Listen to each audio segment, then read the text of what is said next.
Hello guys, welcome back to the channel. Today is a very good day and let me tell you why.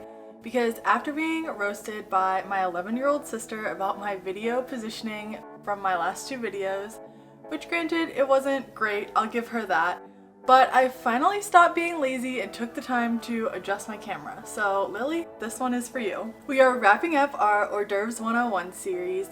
And throughout this series, we've been talking all about different fun appetizers that you need to try this summer.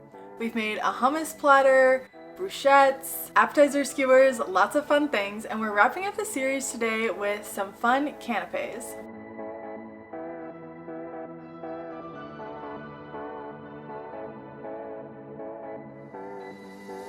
If you've never heard about canapés, they're tiny open-faced sandwiches.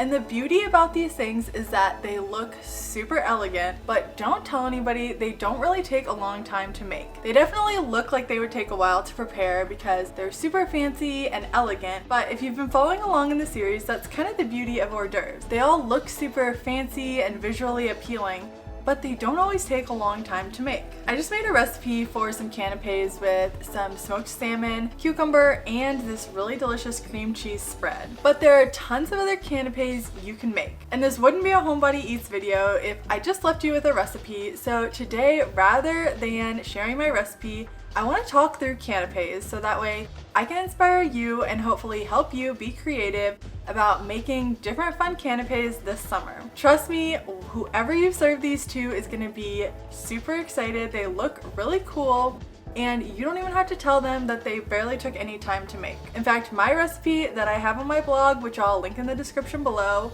I whipped all of these together in under 30 minutes. The first thing that you need to know about canapés is that there are 3 different things that are included in every canapé. First, you have your base, then you have a spread, and finally on top you have your garnishes. So let's talk through each of these to see which different bases, spreads, and garnishes you can use to make really fun canapés. The base is obviously the bottom, and traditionally a lot of people use some kind of bread. In my salmon recipe, I decided to use pita, but all you really need is something that's sturdy enough that will hold all of your spread and your garnishes on top. A lot of times people will also use vegetables. Cucumbers are great, zucchini are awesome. You could also use a little endive leaf, but whatever you do, just make sure that it's something that's going to have a little crunch to it, be stable, and it's also well known that you can cut it into a fun and interesting shape just to add to the visual appeal of the dish. Up next, you have your spread, and the spread is usually what adds the flavor to the dish. You want to make sure to incorporate a lot of different flavor in whatever your spread is. Some common spreads include pate,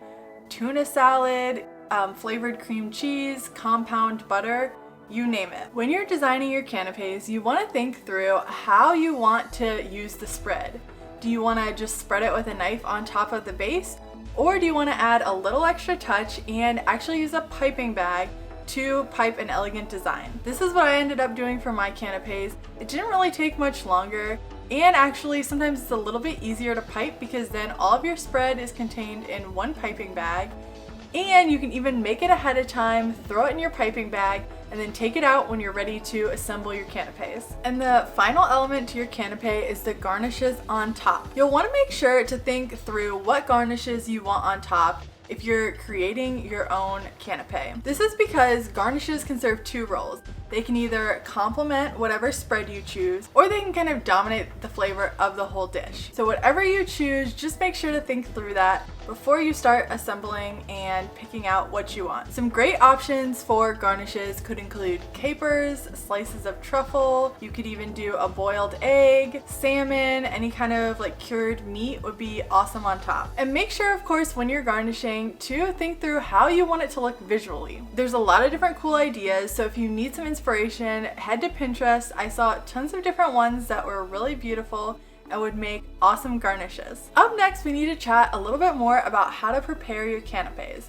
Whether you're planning on making the smoked salmon canapés that are on my blog, or you have a completely different idea, the preparation process is going to be the same every time. The first thing that you need to do is grab your base and cut it into an interesting shape. I found that cookie cutters worked really well if you have fun shapes that you want to play around with. If you want to keep things simple and just cut it in a square, you can easily do that with a knife. Or if you want a circle, you can grab a lid from a jar and use that. Either way, after you have cut all of the bases of your canapés, you're gonna go ahead and toast them. This is especially true if you're using something like bread. Obviously, omit this step if you're using a vegetable base. Next, we're gonna work on adding the spread on top. And this is a little hot tip. In order to help prevent, especially canapés that have a bread base, from getting soggy, what you can do is add a little spread of butter on top, and they're gonna help keep the bread nice and crisp. So first add your butter, and then you can grab the spread that you've prepared and either pipe or spread it on top of the base. And then finally, you can grab your garnishes, which you've hopefully already cut and prepared ahead of time. It's nice to have all of your garnishes kind of laid out next to you, and then you can individually grab each of those and start building one little canapé at a time. This is just a personal preference, but I do like when your canapés have some of the spread still showing. I think it gives people a look into what that spread is and what it might taste like, but it also leaves some interesting negative space on your canapé. You don't have to think that hard or that deep into all of this, but it is just a tip if you like to be creative and play around with how these are gonna look. So let's say you're making these canapés for a party or a wedding or something where you have to nicely plate them and nicely serve them. I would say first off, when you're talking about how many canapés you need to prepare per person, as long as you're serving these with other hors d'oeuvres, you should plan on about 2 to 3 per person. As a reminder, I have a whole guide on food serving quantities, and if you're planning on an upcoming party, I'll leave that in the description below so you can grab that so you know how much to plan for everything. You'll also want to think about how you want to plate up these little appetizers. I tend to like a neutral or white colored serving tray just to allow the colors and the beauty of the canapés to shine on their own. We don't really want a busy or distracting tray, otherwise it's going to have people pay attention to the wrong thing, and we spent time making these canapés, so we want people to pay attention to them. You'll also want to think, especially depending on what your garnishes are, how to keep the canapés cool, especially if you have an element like smoked fish or a spread that needs to be temperature controlled. We have to figure out a way to keep these cool for a party. So there are a couple ideas that you could use in order to keep these cool. First off, you could either freeze or refrigerate the tray that you're using. That'll help keep the tray cold and thus keep the food cold. You could also use a tray filled with ice and then put your serving tray on top of that.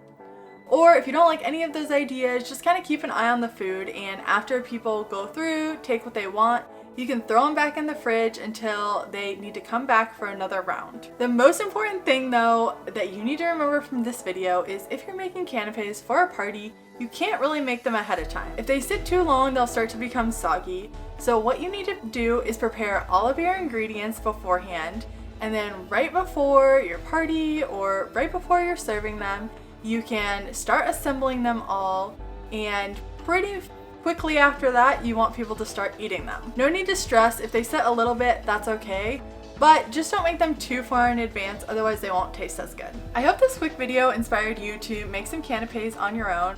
Like I said, these are probably one of the best kept secrets because they really are easy, but nobody will be able to tell. So if you try these out, let me know what fun combinations you like.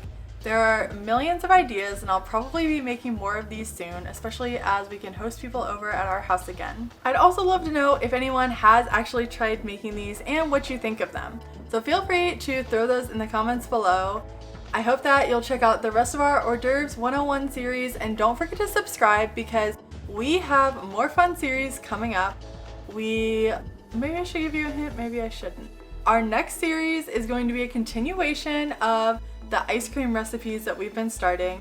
I kind of fell off the track in terms of making monthly ice cream content like I promised, so we're just gonna move along and do a whole series with that. So if that's interesting to you, make sure to stick around because we have lots of fun recipes coming up, and until then, I'll see you in the next one.